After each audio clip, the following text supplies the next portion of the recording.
Bonjour Cédric. Bonjour Raphaël.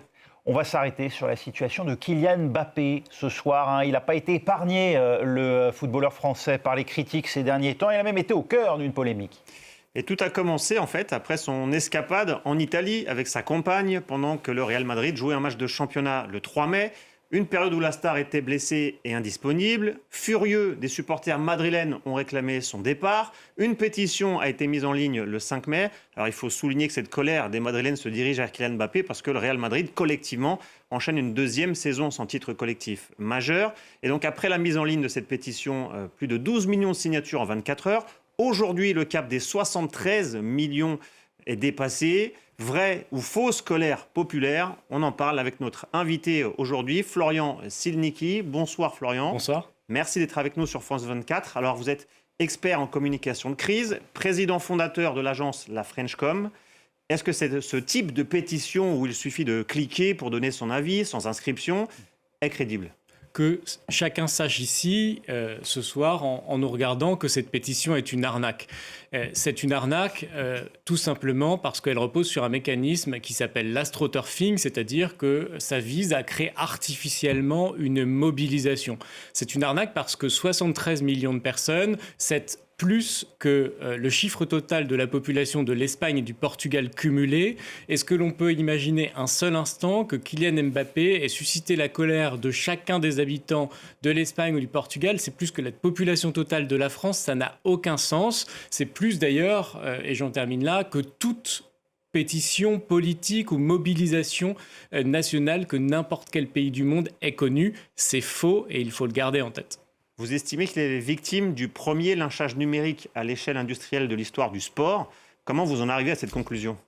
Tout simplement parce que nous avons aujourd'hui démocratisé des armes de destruction réputationnelle. Ça n'a jamais coûté aussi peu cher et ça n'a jamais été aussi facile. Et les outils grand public d'intelligence artificielle le rendent extrêmement accessible de nuire à la réputation de quelqu'un. Moi, je crois qu'il ne faut pas s'habituer à ces mises à mort réputationnelles. Il faut penser que derrière tout cela, derrière ces milliers de messages de haine, notamment publiés sur les réseaux sociaux, il y a un homme qui a 27 ans et qui se prend à la figure une mobilisation et une haine comme on n'en a jamais vu. Alors, si je dis que cette pétition, c'est une arnaque, je veux aussi dire que la colère des supporters madrilènes, elle est réelle et elle est mesurable. Et ce séjour, comment on fait pour la mesurer, justement ? On mesure très bien avec des comptes qui sont authentifiés et dont on sait que les discussions et les réactions sur les réseaux sociaux sont authentiques. On sait très bien détecter le faux et le vrai, même si la barrière entre le faux et le vrai, c'est le symptôme de cette époque, elle est en train d'être abolie et il est de plus en plus difficile de mesurer ce qui est authentique de ce qui est suscité artificiellement. Mais les bad buzz, les critiques, les polémiques, ça existait déjà avant. Qu'est-ce qui est différent cette fois-ci pour Kylian Mbappé ? Ce qui est différent, c'est que vous avez des plateformes qui ont fait de l'indignation un business, un modèle économique.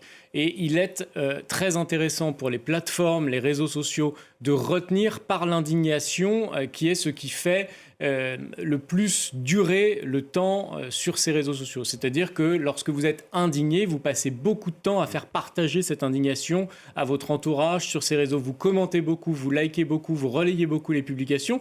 Et ces réseaux sociaux qui sont d'abord des régies publicitaires et qui ne monétisent qu'une chose, c'est votre temps d'attention, elles ont intérêt, par des algorithmes spécifiques, à vous retenir lorsqu'elles détectent cette indignation. Et donc, tout le monde va y passer. Aujourd'hui, c'est Kylian Mbappé. Demain, ce sera un homme politique, une chanteuse. Personne n'est à l'abri. Et je crois que dans cette affaire Mbappé, le scandale, ça n'est pas Mbappé ou son voyage en Sardaigne pendant une blessure qui a certes été mal perçue. C'est le fait que personne ne s'indigne et ne s'émeuve qu'un homme soit confronté à une haine artificielle aussi violente, parce que demain, nos enfants eux-mêmes seront confrontés à cette colère artificielle et donc il faut la dénoncer. Est-ce que les médias ont fait une erreur de donner de l'importance, même juste de parler de ce genre de polémique, de pétition sans valeur ? Non, les médias n'ont pas fait d'erreur. Les médias ont été attentifs et ont relayé aux citoyens une réalité qui était celle que cette pétition recueillait un nombre record de signatures. Ces mêmes médias ont assez vite dit qu'il y avait un doute sur l'authenticité de l'ampleur du mouvement qui étaient liées à cette pétition. En France, on l'a fait, mais à l'étranger, visiblement, ça n'a pas été la même chose. En Espagne, on a donné beaucoup plus d'ampleur à cette pétition. Et beaucoup de journalistes se sont fait avoir en confondant la mobilisation qui était créée avec ce compteur artificiel et la colère légitime d'ailleurs des Madrilènes qui ont mal perçu cette séquence de communication volée d'ailleurs. Je vais me faire l'avocat du diable, mais est-ce que le joueur, lui aussi, n'est pas maladroit dans sa communication également ces derniers mois, ces dernières semaines? Son club, le Real Madrid, traverse une crise sportive. Son équipe joue un match, il est blessé, il est surpris à l'étranger au même moment. Il sait qu'il va être épié, forcément.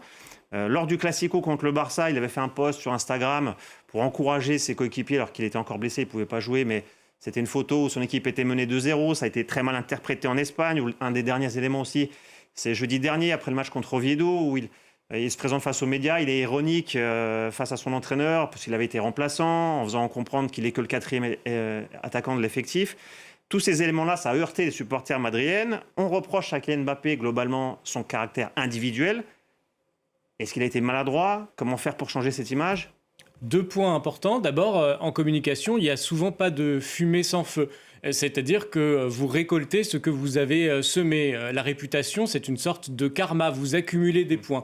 Et Mbappé, il a tout fait, une succession d'erreurs pour arriver à un résultat qui est une perception globalement négative d'une communication qui reste très artificielle, qui est d'ailleurs aussi perçue comme artificielle qu'elle est verrouillée et conçue par des communicants. Et là, je dois faire un mea culpa parce que des communicants comme moi ont contribué à artificialiser la communication en voulant protéger le joueur. On l'a distancé avec sa communauté et ses fans qui perçoivent dans tout ce que dit Mbappé une sorte de création artificielle inauthentique et au fond qui manque de crédit. Au lieu de toucher les cerveaux et les cœurs, eh bien, on arrive aujourd'hui qu'à diffuser des messages qui n'ont plus d'impact. Et pourtant, sportivement, tout va bien pour lui sur le plan individuel. 41 buts en 43 matchs, malgré l'absence de titre collectif avec le Real Madrid. Merci beaucoup, Florian Silnicki, d'être intervenu pour nous décrypter la communication de Kylian Mbappé et les polémiques qui vont avec. Et merci à vous.